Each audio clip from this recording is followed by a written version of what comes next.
A rua não se mede mais por metros, mas por cadáveres. Stalingrado não é mais uma cidade. De dia, é uma enorme nuvem de fumaça ardente e ofuscante. É uma vasta fornalha iluminada pelo reflexo das chamas. E quando a noite chega, uma daquelas noites escaldantes e sangrentas, os cães mergulham no Volga e nadam desesperadamente para alcançar a outra margem. As noites de Stalingrado são terror para eles. Os animais fogem deste inferno. As pedras mais duras não o suportam por muito tempo. Só os homens resistem. Tenente alemão Weiner, da 24ª Divisão Panzer, em Stalingrado. A Batalha de Stalingrado foi uma das mais importantes batalhas da Segunda Guerra Mundial, estando em debate se não foi a mais importante de todo o fronte oriental da guerra. Talvez ela só foi ofuscada por batalhas como a de Kursk. Entender a Batalha de Stalingrado é entender a brutalidade da guerra, do sofrimento e nos ajudar a lutar pelo dia em que esse sofrimento estará perdido nos livros de história.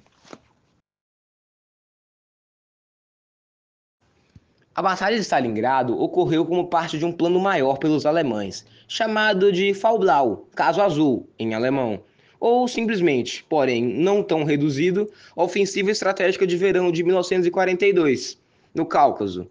Com a falha estratégica da Operação Barbarossa do ano anterior, a liderança da Wehrmacht, o exército alemão, em especial Hitler, que era o próprio comandante supremo da Alemanha, percebeu que a guerra se tornaria não uma ofensiva rápida, mecanizada e baseada nos princípios da Blitzkrieg, utilizados na França, mas sim em uma lenta e dolorosa guerra de atrito, em que o lado cujo poderio bélico, tanto ofensivo quanto defensivo, aguentasse a constante perca de recursos, armamentos e alimentos, iria ganhar. E qual o problema disso tudo? A Alemanha não tinha capacidade petrolífera para suportar isso. Nesse contexto, entra o caso azul da ofensiva alemã na União Soviética, que era focada em um objetivo principal simples: atingir e tomar a região do Cáucaso Soviético, em específico, a cidade de Baku, e com isso tomar toda a produção e reserva petrolífera da região, assim garantindo uma boa quantidade de petróleo para poder suportar a mecanização do exército alemão. Na região do Cáucaso, há uma grande porção de rios, como o Don, em especial o rio Volga. Nele está localizada atualmente a cidade de Volgogrado.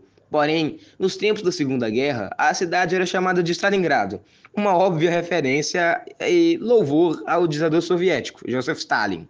A cidade não era importante só politicamente, por conta de seu nome, mas também era um centro de produção industrial e centro econômico, sendo o maior de toda a região do Cáucaso.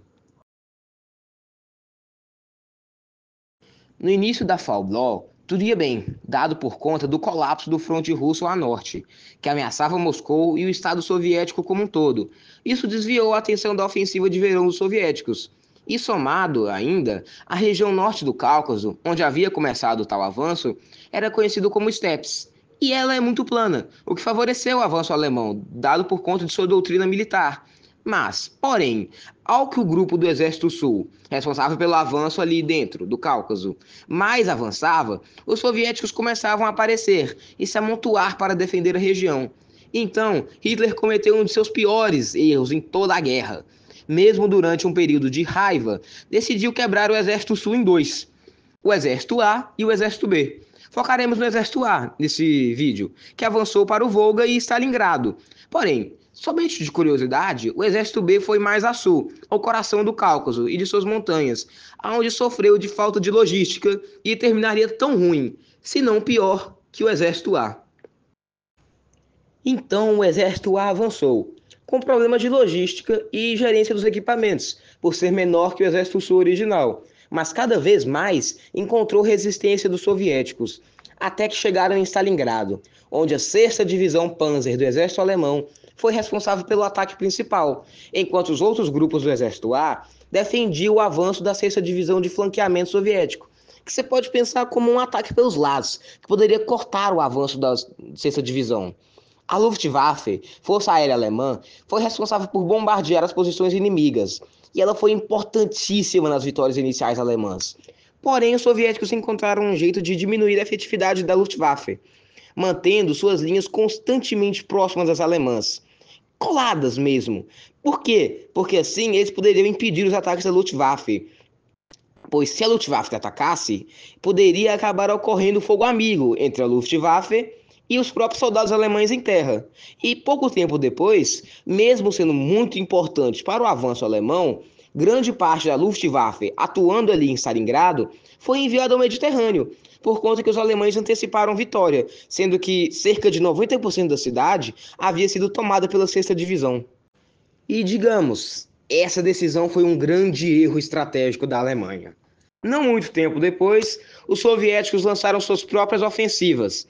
Em especial, em novembro de 1942, a Operação Uranus foi iniciada, em que os soviéticos, após terem enfraquecido a 4ª Divisão Panzer alemã, responsável pela segurança dos flancos, percebeu que a defesa deles agora era composta majoritariamente por defesa de outros membros do eixo, que eram menos preparados. Então, nessa mesma operação, eles atacaram os flancos alemães, cortaram e cercaram a 6ª Divisão na cidade de Stalingrado. E agora vai começar a parte mais brutal, nojenta e aterrorizante da batalha: o cerco de Stalingrado.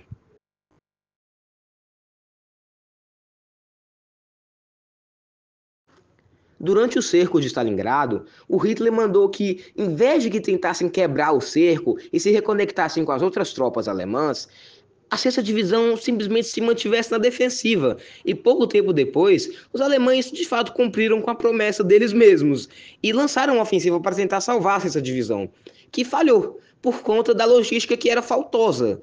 Para resumir o que aconteceu depois, dos 210 mil alemães que foram cercados por 2 meses, quase todos morreram, seja de frio, de fome, de doenças, de depressão.